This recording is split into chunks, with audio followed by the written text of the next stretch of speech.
The note I left when I skipped town was the reason my stepbrother, Ethan Vance, had a complete meltdown.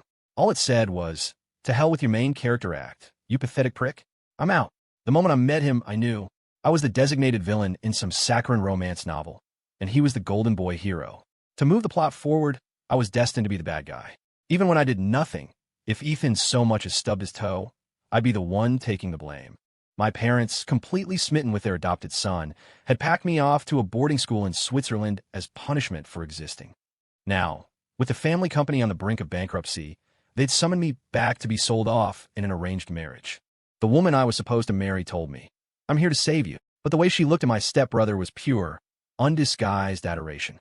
Even the goddamn author of this whole farce, the sycophant who wrote my life, once jumped in front of a knife I was aiming at Ethan, pleading, "Your suffering is my fault. Direct your anger, your hatred at me." He was always surrounded by a legion of admirers. I was surrounded by contempt. What a joke. I just smiled. "Don't worry, take a number. You're next on my list, my dear little creator." 3 years ago, my parents shipped me overseas. Today, they threatened to cut off my trust fund to force me back. Stepping out of the terminal at O'Hare, I saw them. The whole happy family, beaming. My dear father and mother, and Chloe Carter, the woman who'd gone from my fiancée to my stepbrother's girlfriend in the blink of an eye. They were clustered around Ethan, who must have said something clever, because they were all laughing. Suddenly, Ethan spotted me and waved. "Leo, over here." The others turned, their smiles instantly replaced by uniform awkwardness. "Well, look at this," I said, strolling over. "Group vacation? Is that any way to talk to us?" My father's face darkened.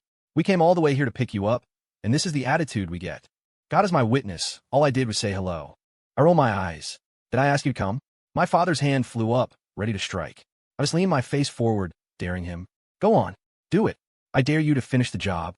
Ethan scrambled between us. "Mr. Gian, please. Leo's probably just exhausted from the flight. Let's all go home. Did you move your crap out of my bedroom yet? Don't talk to me about home." I grabbed the lapel of Ethan's bespoke suit. A suit I'm sure cost a fortune. I didn't mean to pull so hard, but a button popped off. He looked down, feigning fear, the picture of a kicked puppy. "Leo, that's enough." Chloe jumped in, wrapping her arm protectively around Ethan's and glaring at me. "What the hell are you yapping about?" I shot her a look of pure disgust. God, I can't stand a pathetic simp. My mother started to say something, but one glance from me, and she wisely shut her mouth. I'd never laid a hand on her, but after she'd slapped me once for defending Ethan, I'd spent all night gathering up her entire jewelry collection and fastening it to the collars of a few hundred stray dogs. Then I paid people to parade them past her window for a week. The thought of her precious diamonds on mangy mutts sent her, a notorious germaphobe, into a crying fit that lasted for days. She never mouthed off to me again. A little light venting, and I already felt better. I flagged down a cab and slid in, leaving them fuming on the curb. The thought that for a long, long time, they would lie awake at night, regretting they ever let me walk away today, that just made me even happier. I spent the next 2 weeks back in the States doing absolutely nothing but playing hide and seek and earning a cool 200 grand. After I left them at the airport, I ghosted them. They couldn't reach me. They started a citywide search, calling everyone I knew, but came up empty. Finally, they hired a well-known private investigator in Chicago. The PI was good, I'll give him that, but he couldn't compete with my real estate portfolio. The moment he'd locate me and report back to the Jiang family, I'd be gone, even if it meant packing up in the middle of the night.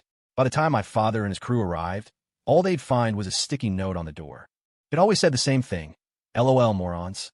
I kept this up, switching condos every 2 days. On the 8th time, the PI didn't call my father.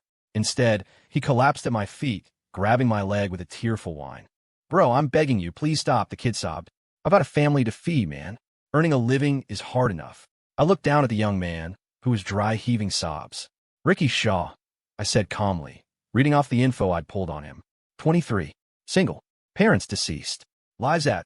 Caught in his lie, Ricky froze, then rubbed the back of his head with an embarrassed grin. "Dude, how'd you know that?" A sly smile spread across my face. "Don't worry about it. We'll make a deal." "A deal? How much is my family paying you?" $150,000. I raised an eyebrow. "Uh-huh. Okay. 400,000. He admitted, his whole body slumping like a deflated balloon. "Dude, leave me something." I held up 2 fingers. "We split it. I get 200. You get to be done with this nightmare. It's a win-win." His lip quivered, looking like he was about to shatter into a million pieces. But he nodded, resigned. "He's owed me the money on the spot." True to my word, I stayed put, waiting for the Jiang family to arrive the next day. They were on the verge of bankruptcy, but still willing to drop 400K just to find me. They were definitely up to something. Sure enough, as if afraid I'd bolt again, my father showed up with no fewer than 10 bodyguards. "You ungrateful brat," he roared as he walked into the living room, slapping a stack of my sticky notes on the coffee table. "Oh dear," I said, pulling a fresh one from my pocket and adding it to the pile. "You were missing the 8th one. You're welcome. You bastard." My father clutched his chest, his hand trembling, looking like he was about to have stroke. Ethan rushed to his side, scolding me. "Leo, stop upsetting Mr. Jiang. He hasn't slept, worrying about you. Can't you show a little compassion? Here, this one's for you." I took his hand, placed a note in his palm that read LOL, "You're the biggest moron," and said with utmost sincerity, "You get the special edition." "Enough of this, Leo. I didn't come here to watch you play the fool." My father snatched the note and ripped it to shreds. He took a deep breath, forcing a softer tone. "Son, I know you've been alone overseas all these years, and you're resentful. But a parent's love for their child is for their own good. We were trying to protect you." He continued his gaslighting tour. "You're our only son. We couldn't bear to see you go down the wrong path. Now the company is under attack. I'm getting old, Leo. Will you come back and help your father?" I remained expressionless, but I saw Ethan was already misty-eyed, completely moved by the performance. "Ow?" I asked. His eyes lit up. "The Sterling Corporation is willing to invest and help us through this crisis, but they have one condition. A marriage." "Oh," I said, lazily pointing at Ethan. "Why doesn't he do it? You adopted him, didn't you?" Ethan is the hero of this world, equipped with all the standard tragic backstory but noble character and devastatingly handsome looks qualifications. He becomes the center of any room he enters. His father was my father's army buddy, saved his life, but died heroically in a rescue mission. His mother was a gambling addict who abandoned them when he was a kid. My father, feeling an unpayable debt, decided to adopt Ethan and give him a home. That was the beginning of my life's downward spiral. The second I finished speaking, Chloe, whose eyes had been glued to Ethan, bristled. She opened her mouth to object, but I shot her a glare that shut her up. "You the simp, shut your mouth. If one more word comes out, I'll knock your teeth out." Her face turned beet red as she choked on her retort. Ethan offered a lame excuse. "But I'm already engaged to Chloe. And besides, you're the heir to the Jiang family. I'm not worthy. So break it off. Chloe's an expert at that by now. You don't have to worry about the logistics," I sneered. "And while we're on the subject, what part of your life, your food, your clothes, your home, your woman, didn't you take from me? You didn't seem to feel unworthy then, did you? Chloe and I were childhood sweethearts. Our marriage practically arranged from the cradle. She'd been so eager, she threw us an engagement party the day after my 18th birthday. A month later, she publicly called it off. For years, she announced to a crowd of reporters, I was blind, wasting my heart on someone unworthy. Thankfully, I've seen the light and still have a chance to pursue true love."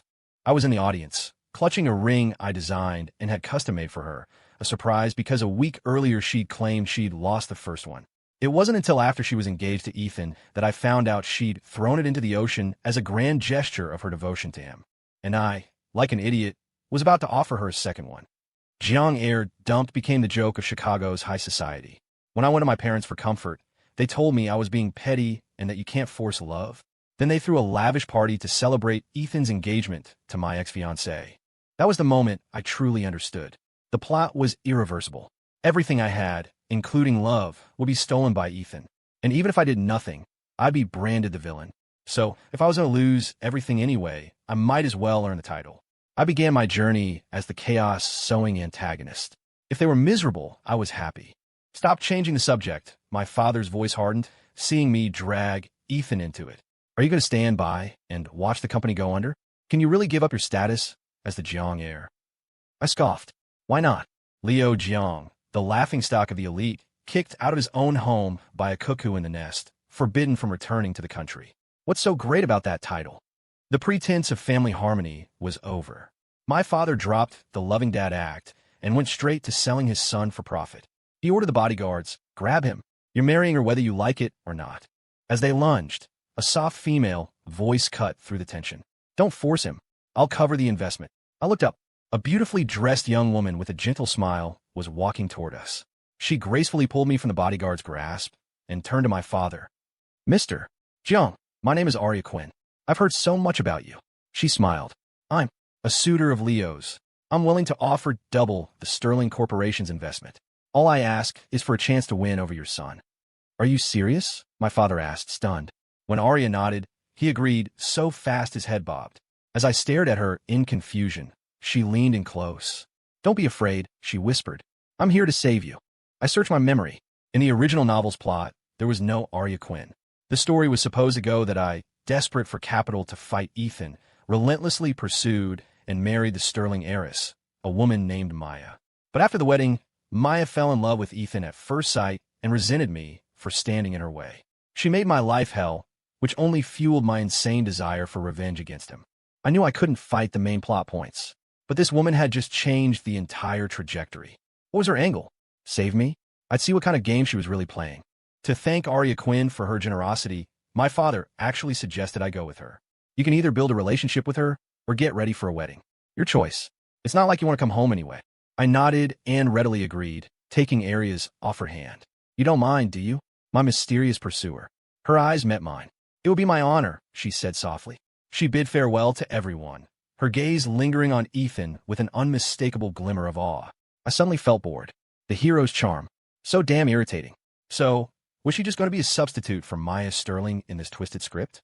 Arya's place was a small villa, but unlike other rich people's homes, it was filled to the brim with anime figurines and blind box toys, a stark contrast to her elegant persona. "I don't usually have guests, so it's a bit of a mess," she said, blushing. "Let me show you to the guest room."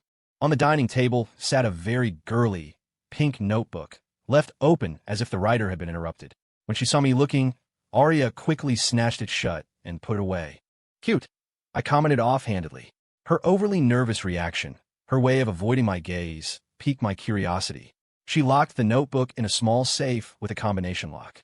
A few days passed peacefully, except for Ethan's annoyingly frequent text to Arya, asking with cloying sweetness if she was treating me well. One day, while she was out, I found the safe. An image of her looking at Ethan flashed in my mind, the same look of adoration she gave her favorite figurines. On a whim, I typed in Ethan's birthday. Click. The lock sprang open. What the hell? For a second, my mind spun with a dozen melodramatic soap opera plots, but then I remembered this ridiculous world and its everyone loves the hero setting. Suddenly, it seemed plausible. I opened the notebook and discovered the truth was even more insane than I'd imagined. A character has awakened? He wants to stop my precious boy from being adopted? No, this will ruin everything. I have to go there and deal with him. I'm finally in this world. I can see my son with my own eyes. So exciting. My sweet boy won his piano competition today. My baby is the best. Is Leo insane? He just smashed my Ethan's piano. He was supposed to be grounded right now. Why is the plot deviating? Why? My son is so handsome and kind and forgiving. He even defended Leo after Leo insulted him. The date on that entry was the day I returned. If this continues, the whole story will collapse. Leo must have some secret I don't know about. I have to protect Ethan to stop the plot from derailing any further. The date on that one was this morning. After reading everything, I understood. Arya Quinn was the author of this novel. She had come here to protect Ethan.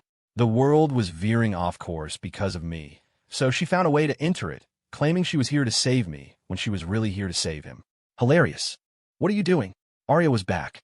I held up the notebook. Are you blind? I'm reading your creepy stalker journal. The diary wasn't just about the main plot. It was filled with her obsessive observations of Ethan's life. She was like a sewer rat peeking at a feast that wasn't hers, calling him her son in one breath and fantasizing about him in the next. Pathetic. But I wasn't interested in her twisted desires.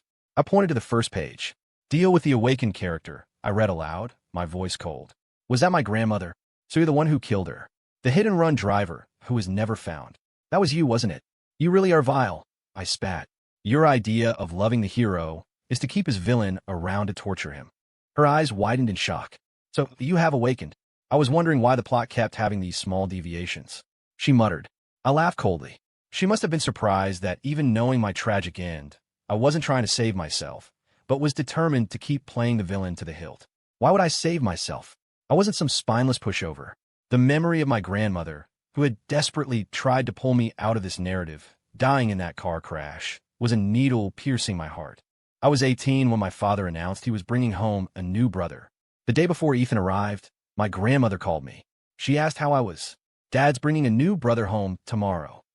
I chirped, full of excitement. In a few days, we'll bring him to visit you, Grandma.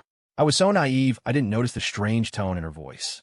The next day, she arrived early and stood at the door, blocking Ethan from entering. Mom, what are you doing? My parents asked, confused. You can't raise this boy. Send him away. He has relatives. It's not your place to interfere.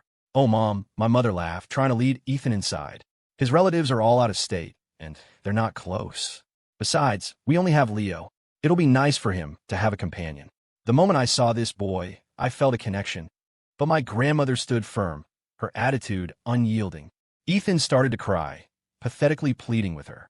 She cut him off coldly. I'm not a sentimental old fool like them. You could drop the act. Your misfortune doesn't compare to what my Leo will suffer. I know you're a poor, unfortunate child, but your destiny clashes with my grandson's. You cannot stay here. We were all mystified. We couldn't understand why our usually kind grandmother was suddenly being so unreasonable. My father was the first to react, turning his anger on me. I knew it. You're a jealous brat. You pretend to be fine, then you run crying to your grandmother, don't you? My mother looked at me with disapproval. What nonsense are you spouting? My grandmother roared, shielding me. I'm still here, and you're already making up lies to blame Leo? The two of them were at a standoff. My father, who had always respected her, clenched his fists, looking like an enraged lion. In the end, my grandmother decided to take me with her. My father didn't stop her. He just ordered my things packed, almost everything I owned. I couldn't believe it. Was he kicking me out? Don't be scared, Leo, Grandma whispered. Trust me, I won't let anyone hurt you. But halfway there, a van sped out of nowhere and slammed into our car. My grandmother threw her body over me, taking the brunt of the impact. As her eyes closed, tears streamed down her face.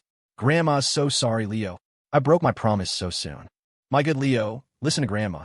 Stay away from Ethan Vance.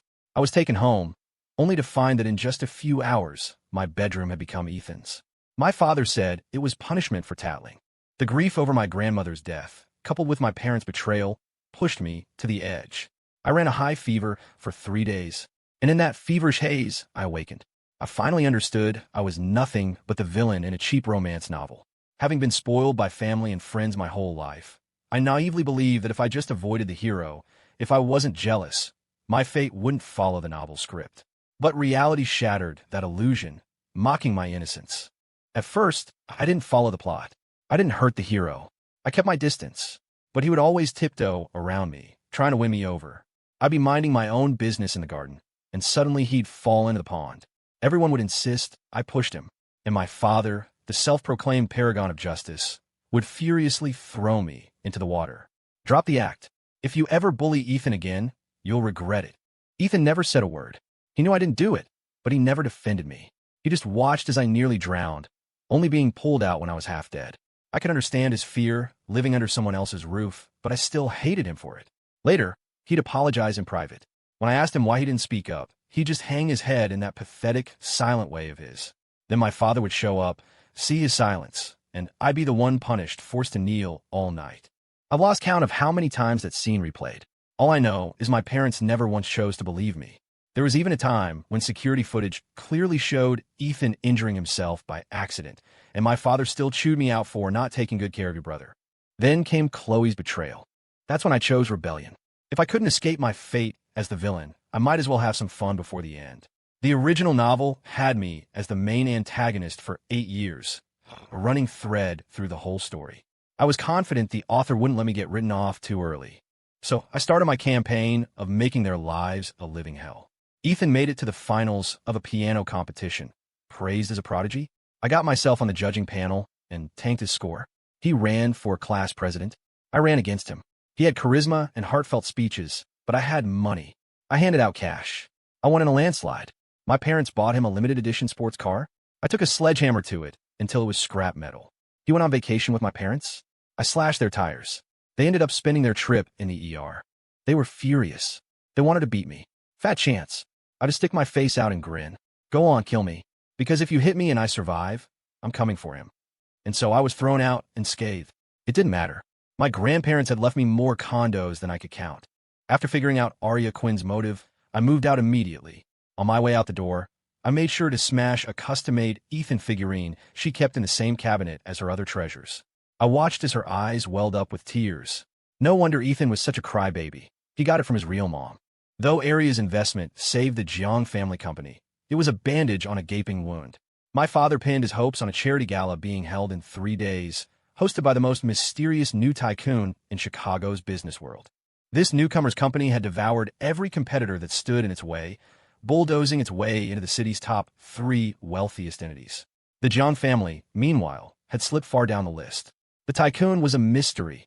No one knew anything about him. But rumor had it he would make his first public appearance at the gala.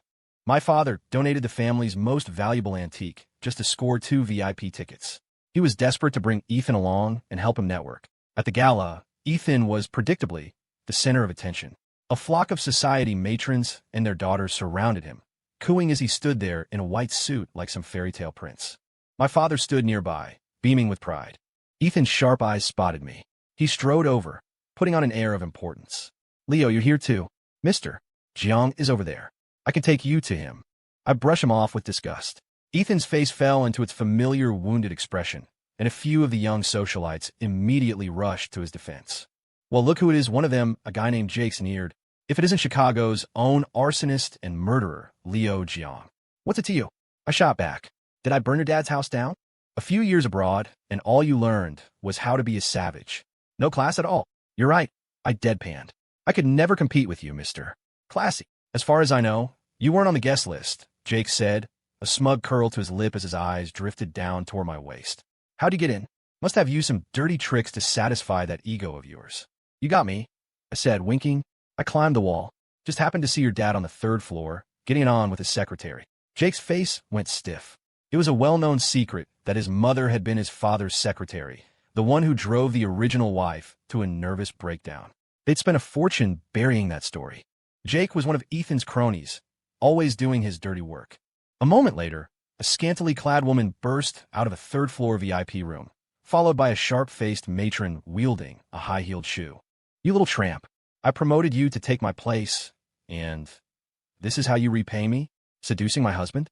I'll tear you apart." "Stop," Jake yelled, snapping out of his stupor as he realized his dad really was having an affair.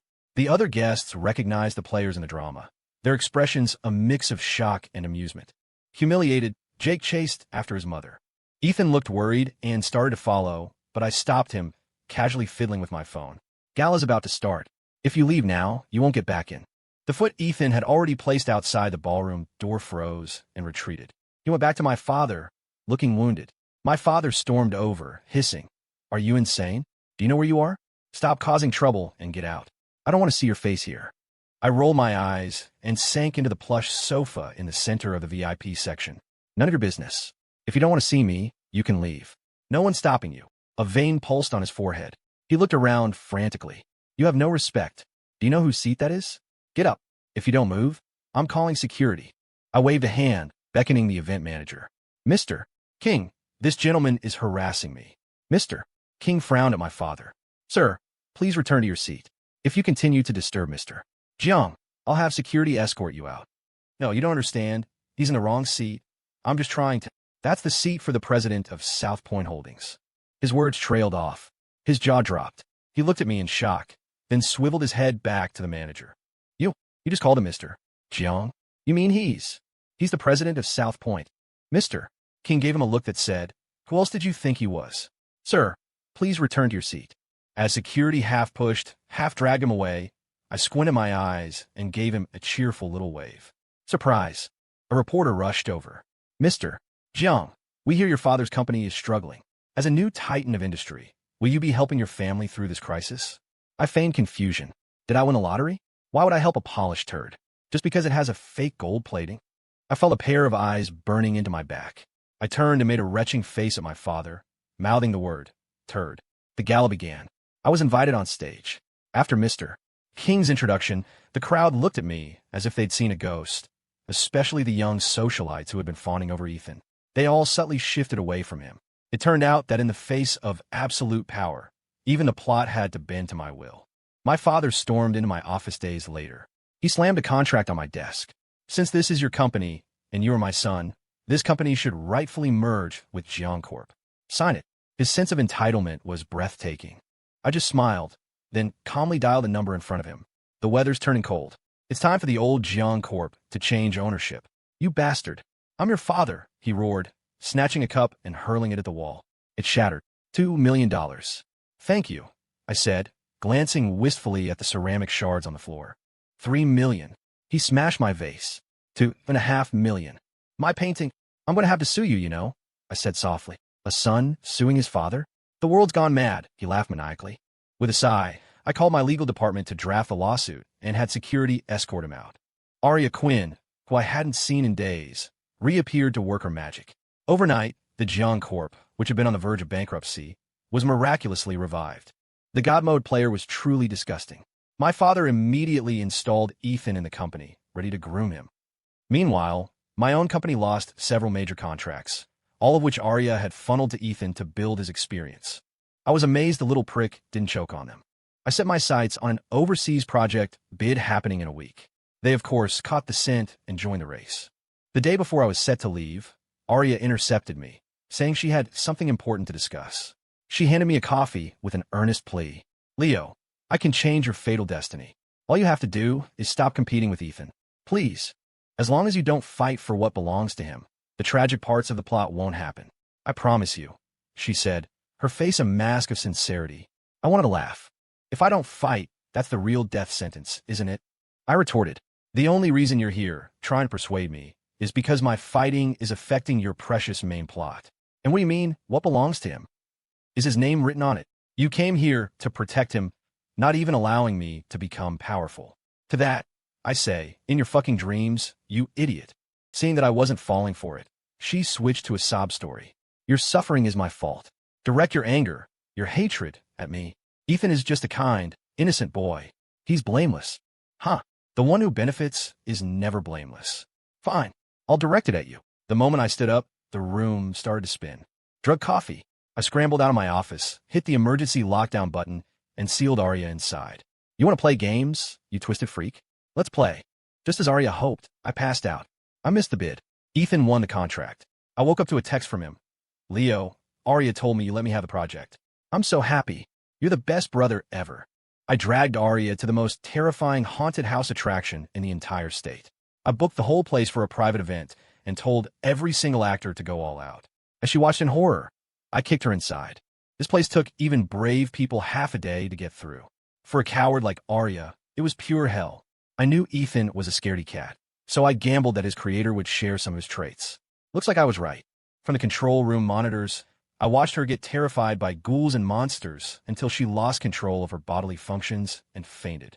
When she woke up, an even more intense wave of horror washed over her. I tapped the sign liability waiver on the console and spoke into the microphone. That's not enough. Whoever makes her pass out again gets a double bonus. The actors redoubled their efforts. Arya was trapped in that house for 2 days and 2 nights. When she finally crawled out, she was covered in her own filth. I sent Ethan a pin of her location with a simple message. Come get your mom. When Ethan saw the tormented, broken shell of a woman, he was horrified. But the stench was so overwhelming, he couldn't stop himself from dry heaving as he tried to help her. Between gags, he accused me. Leo, you've gone too far. You can't just bully people like this. It's wrong. Shut up. One more word out of you, and I'll throw you in there next, I said, gesturing for my men to grab him. He yelped and scrambled to follow the ambulance carrying Arya away. After her release from the hospital, Arya became Ethan's full-time. Well, not his lapdog, more like his consultant. On the day of a big partnership meeting, my father, Chloe, and the rest of their entourage escorted Ethan into the conference room like he was royalty. Seeing the table already laid out with coffee and bottled water, they marveled at how thoughtful a big company could be. They all sat down and began lavishing praise on Ethan, occasionally sprinkling in a disdainful comment about me. I really thought that ungrateful brat Leo had accomplished something, but he's nothing compared to our Ethan. I know, right? Mr. and Mrs. Jiang are so kind. I can't believe Leo. Chloe sighed, looking heartbroken. Arya just sipped her water quietly, though she flinched at the mention of my name. Ethan, blushing from all the praise, modestly deflected their compliments. Suddenly, his brow furrowed, and he clutched his stomach. Oof! Ethan, what's wrong? Chloe rushed to his side. He shook his head, embarrassed, but the pained twist of his face betrayed him. He hurried towards the door, only to find it locked. Chloe was frantic. Ethan, say something. Soon. She didn't have to ask. She doubled over herself. My stomach hurt so bad. She tried the door, but it wouldn't budge. Within a minute, she was pounding on it. "Hello? Is anyone out there? Open the door." One by one, all four of them were at the door, clutching their stomachs with one hand and banging with the other, their legs twisted together as they shouted. They looked like a troop of frantic monkeys. I watched from the monitor, howling with laughter. Then, someone let out a small, unfortunate pft. The banging stopped. It was replaced by the sound of retching. A symphony of suffering. It was Chloe. I saw a yellow stain spread across the back of her dress as she crumpled into a corner, hiding behind a curtain in shame. Ethan looked like he wanted to cry, but couldn't. My father and Arya soon followed, their digestive systems apparently failing them as yellow liquid trickled down their legs and puddled on the floor. I was clutching my sides, laughing so hard I couldn't breathe. My source was right. Extra strength laxative for livestock were no joke. I sent the security footage to a friend for editing. His response: "You're a true psychopath." He sent the edited video back quickly, complete with ridiculous memes and sound effects. I uploaded it, bought a massive data package to boost its reach, and watched it go viral. The internet dubbed the whole incident the Great Chicago Shit Show. Ethan earned a new title, the Porcelain Prince. It was all worth it. All the effort I put into setting up this project, just to lure these fish onto the hook. You couldn't go online without seeing their humiliating ordeal. I heard Ethan fell into a deep depression. He tried to overdose on sleeping pills and had to have his stomach pumped. The tide of public opinion briefly turned, with people apologizing for their part in the cyberbullying. I was fascinated. When the pure, kind-hearted hero is finally tainted with hatred, can he still be the flawless moon? Would Ethan finally break from his programming? While waiting for the answer, I had to deal with his little fan club. First up, Chloe Carter. The next second, my office door flew open. Chloe shoved my secretary aside and lunged, her hands closing around my throat. "Was it you, Leo?" she shrieked.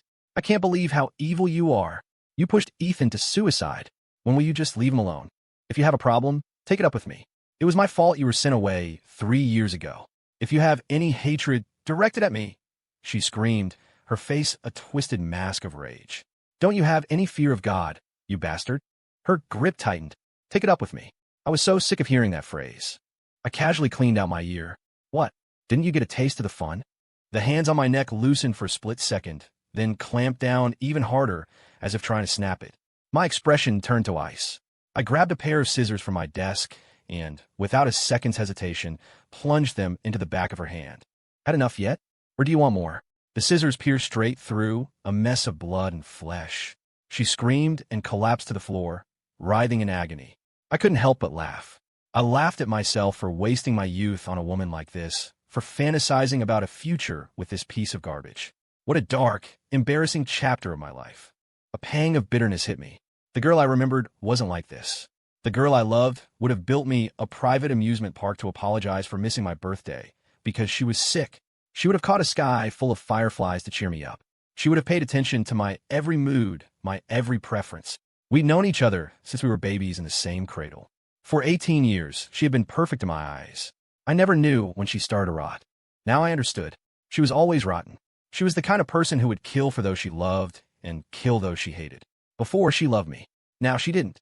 3 years ago, on the anniversary of my grandmother's death, I went to her grave alone. I had no idea Ethan had followed me. He later claimed he was worried about a storm and came to find me, but slipped on a mountain path and fell into a hunter's trap. When I got home after the rain stopped, they demanded to know where Ethan was. I was clueless. It wasn't until Chloe carried a comatose Ethan back that the accusation started. They were convinced I had deliberately tried to murder him. And what a coincidence. Ethan had hit his head and had temporary amnesia. I had no way to defend myself. Chloe was the one who suggested sending me abroad for Ethan's safety. I later found out the amnesia was an act. It was Chloe's idea to get rid of me. A story of a cunning older woman and an innocent young boy. How romantic. If only I hadn't been a sacrifice for their love story. After a long moment, I spoke, my voice soft and my eyes welling with tears. "Chloe." She froze, her gaze lost as she looked up at me. "Chloe, does it hurt?" I gently helped her up.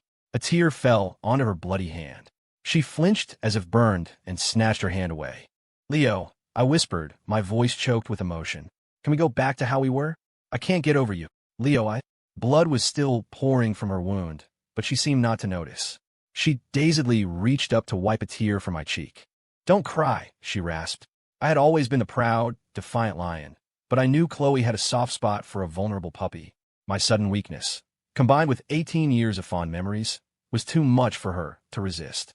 As she kept murmuring my name, lost in the moment, I held my breath and, in one swift motion, slammed an open can of surströmming onto her face. Then I kicked her away, scrambled back, and put on a gas mask, roaring with laughter. "You're so pathetic. Did you really think I still had feelings for you?" I cackled. "Go on, take a whiff. Doesn't it smell just like that shit you were spewing the other day?" Amid my mocking laughter, Chloe stumbled out, but not before screaming a curse over her shoulder. "You'll get what's coming to you." Yeah, I know. You know my birthday, don't you?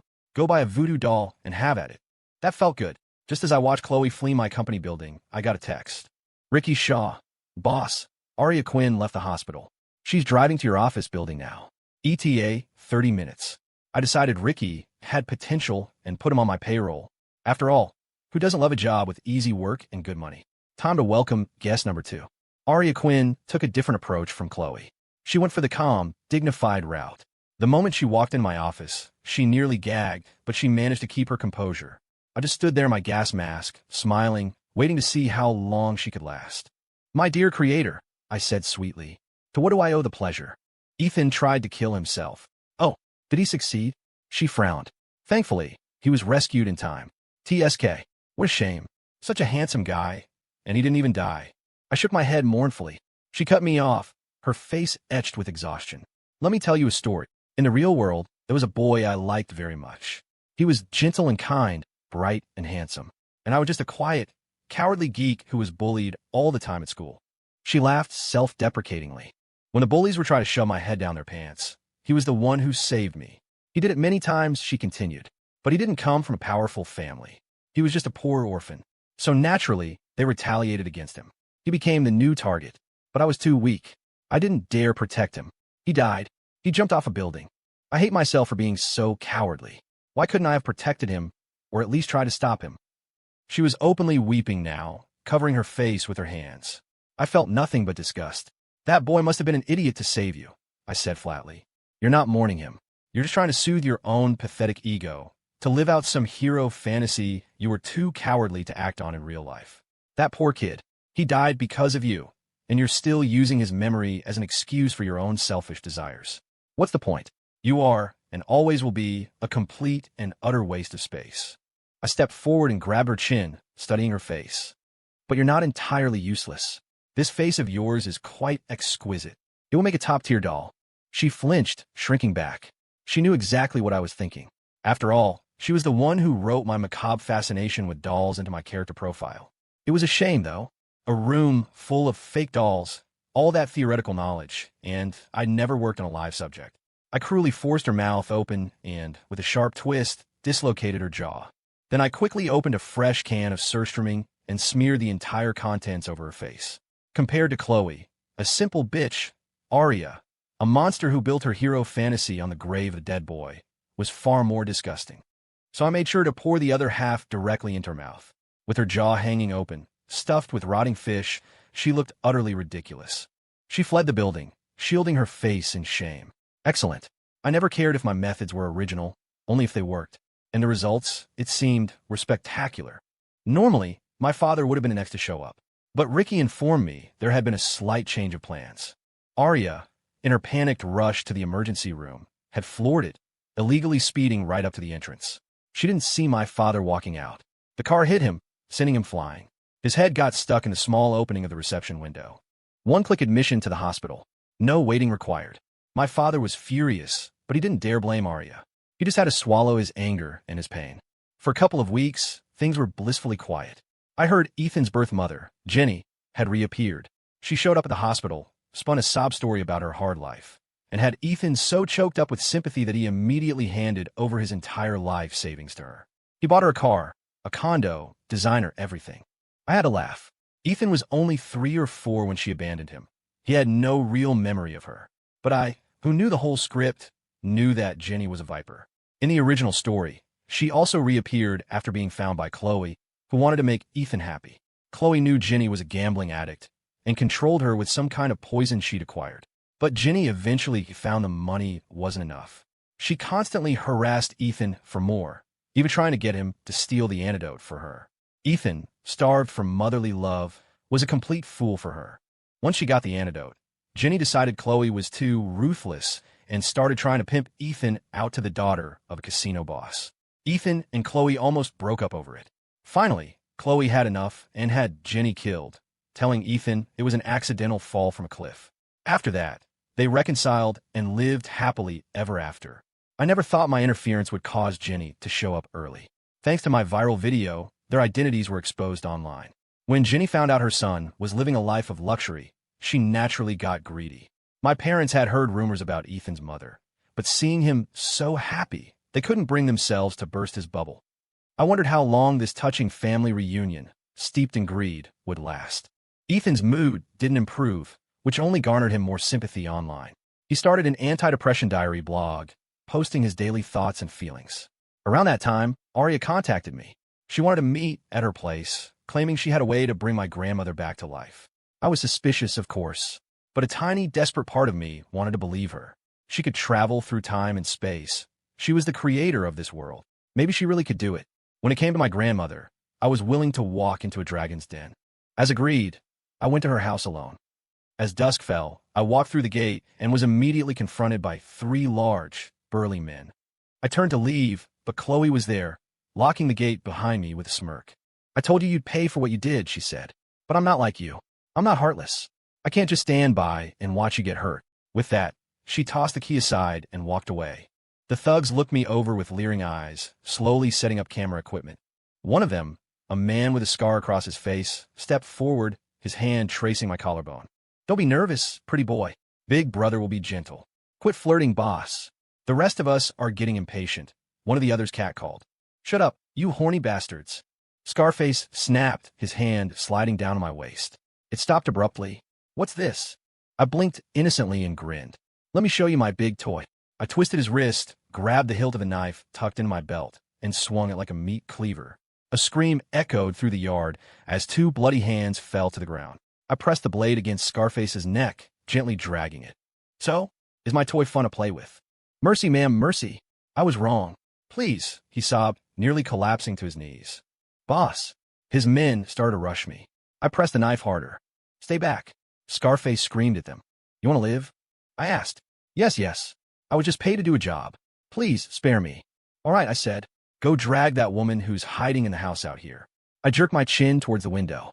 A moment later, Arya was dragged out, trembling like a frightened quail. "Now what, boss?" Scarface asked timidly. I raised an eyebrow. "Well, you set up all this equipment, and you said you were impatient, right?" I smiled sweetly. "Do I need to spell out for you?" Scarface's face crumpled. "Understood." Arya's face flushed a deep red. "Leo, are you insane? Can you do it?" I asked the others. Yes, we can." They nodded like bobbleheads, clumsily starting to tear at Arya's clothes. A live sex show played out before me as the sun set.